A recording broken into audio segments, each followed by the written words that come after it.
तो दोस्तों, अनुपमा सीरियल के आज के एपिसोड काफ़ी धमाकेदार होने वाला है, जहां हम देखते हैं शुरुआत में कि पराग कोठारी काफ़ी गुस्से में होता है। उसकी आंखों में गुस्से की आग जल रही होती है और वो तिलमिलाकर प्रेम से कहता है कि वो लोग इसे ऑर्डर देते हैं और ये उनके इशारों पे नाचता है, राशन लाता है, भागदौड़ करता है, लाइट फैन हेयर ड्रायर सब ठीक करता है। इसलिए शाह परिवार को फुल टाइम सर्वेंट मिल गया है और वो भी मुफ्त में। फिर पराग बा से बोलता है कि ये वहाँ शेफ़ नहीं है बा, बल्कि नौकर है, ब्लडी नौकर। और पूरी लाइफ लगा दी हमने नाम और इज्जत कमाने में, और ये हमारी इज्जत, हमारी रेप्यूटेशन, हमारे नाम, हमारे गुरूर की धज्जियाँ उड़ाने में तुला हुआ है। और ऐसे बहुत सारे बेटे हैं जो अपने बाप से नाराज़ होते हैं, लेकिन वो घर की इज्जत को अपनी इज्जत समझते हैं। और एक ये है जिसे पराग कोठारी का बेटा कहलाने में शर्म आती है। तभी पराग का गुस्सा और बढ़ जाता है जब प्रेम उससे साफ कह देता है कि हाँ, मुझे शर्म आती है और मैं भूलना चाहता हूँ कि मैं एक कोठारी हूँ और मुझे वहाँ रहना अच्छा लगता है, यहाँ नहीं। और अगर मेरा बस चले ना तो मैं अपना नाम प्रेम पराग कोठारी से बदलकर प्रेम अनुपमा जोशी रख दूँ। ये सुनकर फिर इधर पूरा परिवार दंग रह जाता है और प्रेम की आंखों में आक्रोश साफ नजर आता है, लेकिन उसके दिल में सिर्फ एक ही नाम होता है, वो है राही। फिर वो कहने लगता है कि राही को खाना बनाना नहीं आता, इसलिए अगर उसके लिए मुझे एक टांग पर खड़े होकर भी खाना बनाना पड़े ना तो भी मैं बनाऊंगा। अरे उसके लिए तो क्या, बल्कि अनु मैम, शाह परिवार और पूरे गली मोहल्ले के लिए खाना बनाऊंगा, क्योंकि वहाँ उन्हें मेरी टैलेंट की कदर है, पर यहाँ किसी को भी नहीं है। इसलिए आप लोगों को मुझे नौकर बोलना है, अनु मैम का भक्त कहना है, या मुझे जोरू का गुलाम कहना है, आई डोंट केयर, क्योंकि मैं वही करूँगा जो मैं करना चाहता हूँ। कहकर फिर प्रेम वहाँ से चला जाता है और इधर पराग भी गुस्से से चला जाता है।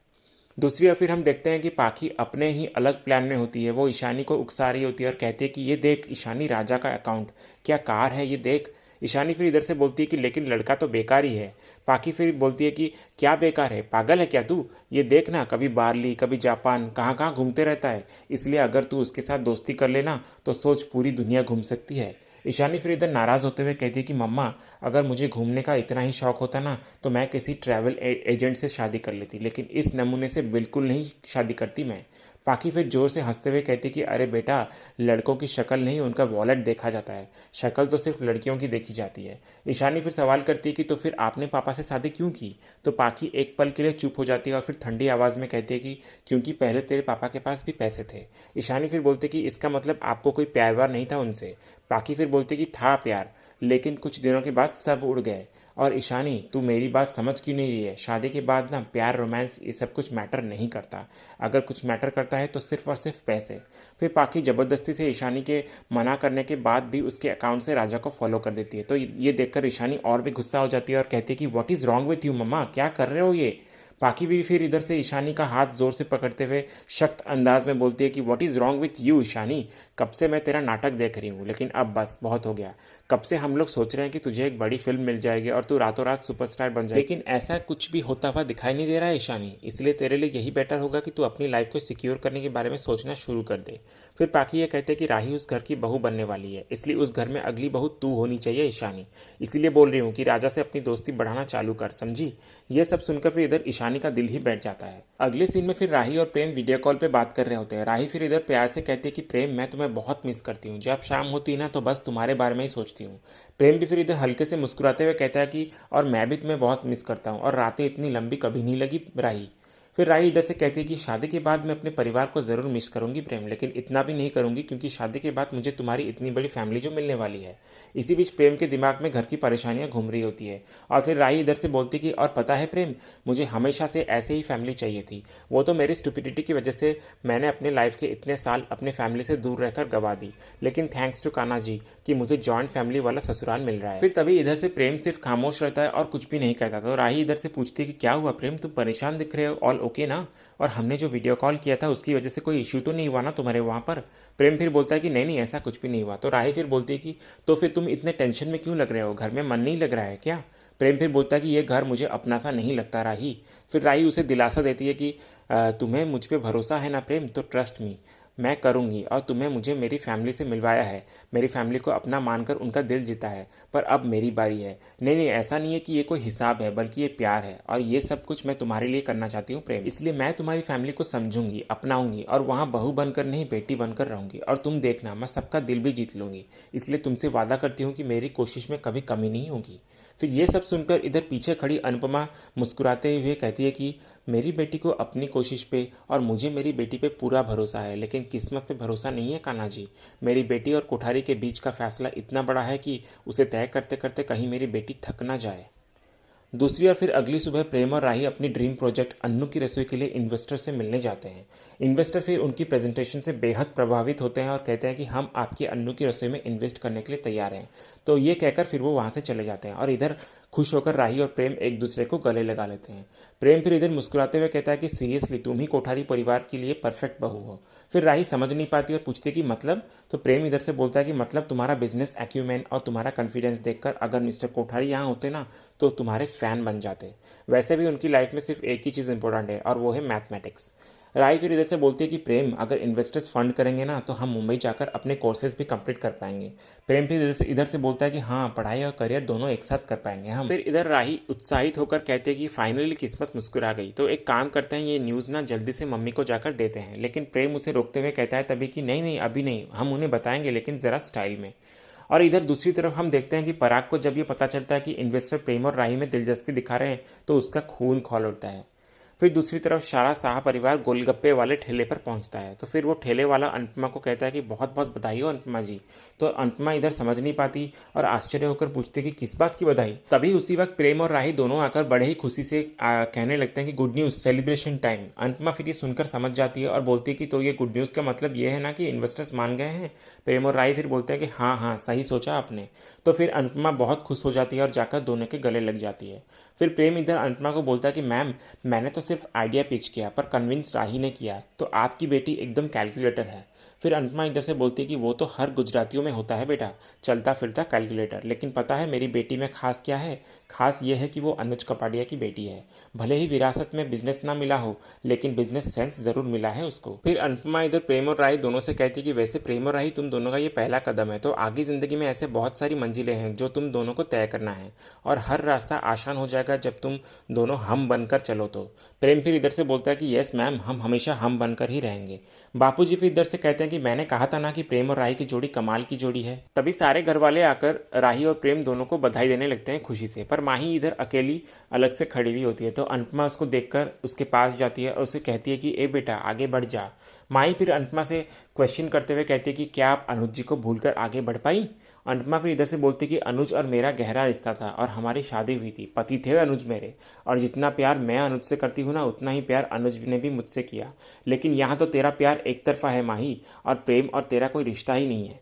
माही फिर इधर से बोलते कि यही तो दुख है मेरा, मैं भूल नहीं सकती अनुमा, कहकर चली जाती है माही वहाँ से। तभी उसी वक्त इधर बादशाह, प्रार्थना और राजा भी आ जाते हैं प्रेम से मिलने। तो पाखी ये देखकर बोलते कि बादशाह और राजा सड़क पे आ गए। तो प्रेम इधर से बोलता कि इन्हें मैंने बुलाया है। फिर बादशाह प्रेम को बोलता है कि आपने राजा भाई को क्यों बुलाया, क्योंकि ये मोटा पापा और मोटी बा के जासूस हैं। तभी राजा इधर बोलते हैं कि मोटा पापा को पता चला ना तो तुम्हारी क्लास ले लेंगे। तो फिर प्रेम आकर राजा को बोलता है कि राजा ब्रो चिल, ऐसा कुछ नहीं होगा, और वैसे भी किसी को ये बात पता ही नहीं चलेगा, और अगर पता चल भी गई ना तो पानी पूरी खाना कोई गुनाह थोड़ी ना है। बापूजी फिर इधर से कहते हैं कि हाँ सही कहा, और पानी पूरी खाना हर गुजरातियों का जन्मसिद्ध अधिकार है। तभी इधर पाखी ईशानी को बार बार फोर्स करती है कि वो राजा से जाके बात करे, पर ईशानी बात करने से इनकार कर देती है।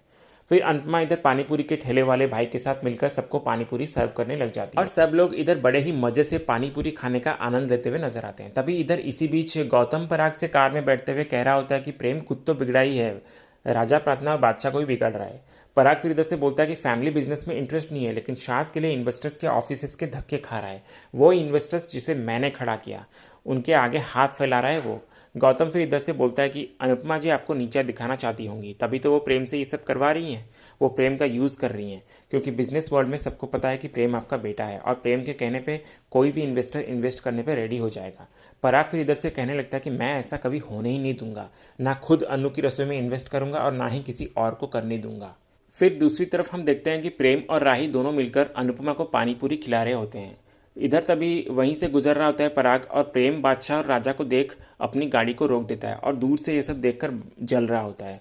फिर इधर अनुपमा पानी पूरी खाने के बाद ठेले वाले के प्लेट्स धोने लगती है, तो तभी प्रेम भी आकर अनुपमा की मदद करने लगता है बर्तन धोने में। फिर उसे प्लेट्स धोते देख सब लोग भी अपने अपने प्लेट्स धोने लग जाते हैं और साथ ही साथ बादशाह, प्रार्थना और राजा भी प्लेट्स धोने लग जाते हैं। तो ये सब देखकर इधर गाड़ी में बैठा पराग पूरा का पूरा आउट ऑफ कंट्रोल हो जाता है। फिर प्रेम इधर सबके साथ मिलकर सेल्फी भी क्लिक करने लगता है और इधर पराग कार से उतरकर आता है बड़े ही गुस्से में और आकर प्रेम के सामने खड़ा हो जाता है। तभी इधर राही आकर पराग के पैर छूने लगती है तो पराग उसे रोक लेता है। फिर पराग प्रार्थना, बादशाह और राजा को कहता है कि जाकर गाड़ी में बैठो। तो तीनों फिर चुपचाप वहाँ से चले जाते हैं और फिर पराग बिना कुछ कहे वहाँ से चला आता है। और फिर दूसरी तरफ हम देखते हैं जब पराग घर में गुस्से से वापस आता है तो मोटी बा पूछती है कि क्या हुआ पराग। पराग फिर बोलता है कि कुछ नहीं बा, बस हुआ ये कि हमारे खानदान के चिराग ठेले पे पानी पूरी खाकर बर्तन धो रहे थे। फिर पराग राजा और प्रार्थना से कहता है कि तुम्हें फॉरेन यूनिवर्सिटीज़ में पढ़ाया मैंने, डिग्रीज दिलवाई, इसलिए कि तुम रोड पे बर्तन धोते नजर आओ। मीता फिर इधर राजा और बादशाह को डांटते हुए कहती है कि तुम लोगों का दिमाग ठीक है या नहीं, पता नहीं कहाँ से खाकर आए होगे, फूड पॉइजनिंग हो गई तो।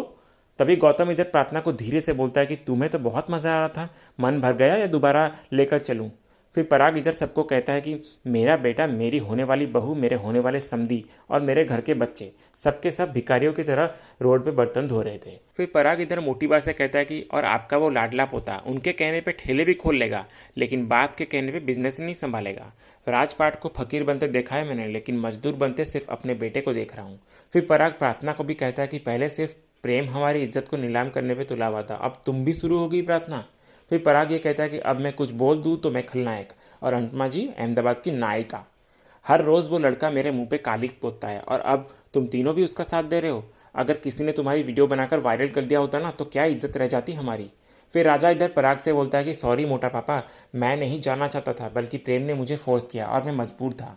पराग फिर इधर से बोलता है कि ओह हाँ, देखी तुम्हारी मजबूरी में, मजबूरी में तुम कैसे पानीपुरी अपने मुंह में ठूसे जा रहे थे। तभी इधर बादशाह का अचानक पेट दर्द होने लगता है।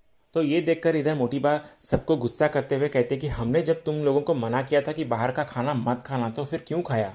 फिर इधर मीता बादशाह की ये हालत देखकर डायरेक्ट प्रेम को वीडियो कॉल लगाते हुए डांटती है और कहती है कि प्रेम तूने ये क्या किया, बादशाह को बाहर खाने की आदत नहीं है पर फिर भी तूने उसे पानी पूरी खिला दी और देख घर आते ही उसका पेट दर्द शुरू हो गया।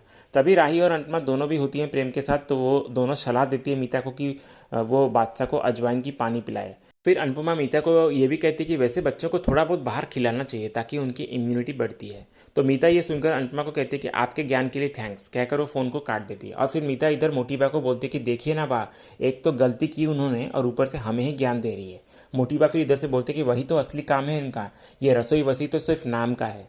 तभी ख्याति इधर से बोलते कि मैं सबके लिए काढ़ा बनाकर लाती हूँ। तो मोटी बा इधर ख्याति को रोकते हुए कहते कि रहने दो, कोई ज़रूरत नहीं है, दर्द याद रहेगा तभी तो हमारी सीख भी याद रहेगी। उन लोगों ने पहले ही प्रेम को अपने वश में कर लिया है तो अब बाकी के बच्चों को भी बिगाड़ने पे उतर आए हैं। तभी उसी वक्त हम देखते हैं कि घर पे पंडित जी आते हैं। तो ये देखकर मोटी बा इधर बोलती है कि अब तो कुंडली दिखाना और भी ज़रूरी हो गया है। और इसी सीन के साथ ही आज का ये एपिसोड यहीं खत्म होता है। तो दोस्तों, आने वाले अपकमिंग एपिसोड में हमें दिखाया जाएगा कि अनुपमा एक बहुत बड़े सच से पर्दा उठाती है। वो वसुंधरा को बताती है कि राही को हमने गोद लिया था। तो इधर वसुंधरा इस सच को सुनकर खुद को ठगावा महसूस करती है और गुस्से से कहती है कि ये रिश्ता अब नामंजूर है। तो आप लोगों को क्या लगता है कि क्या कोठारी परिवार इस सच्चाई को स्वीकार करेगा? कमेंट सेक्शन में अपनी राय ज़रूर दीजिएगा। तो आज का ये वीडियो आप लोगों को पसंद आया हो तो वीडियो को लाइक ज़रूर कीजिएगा, शेयर भी कीजिएगा और सब्सक्राइब करना मत भूलिएगा ताकि ऐसे रोज़ लेटेस्ट एपिसोड के अपडेट्स आप सबसे पहले पा सकें। और वीडियो को एंड तक भी ज़रूर देखिएगा। तो मिलते हैं अगले एपिसोड के रिव्यू में, तब तक के लिए स्टे ट्यून्ड, स्टे एंटरटेन्ड।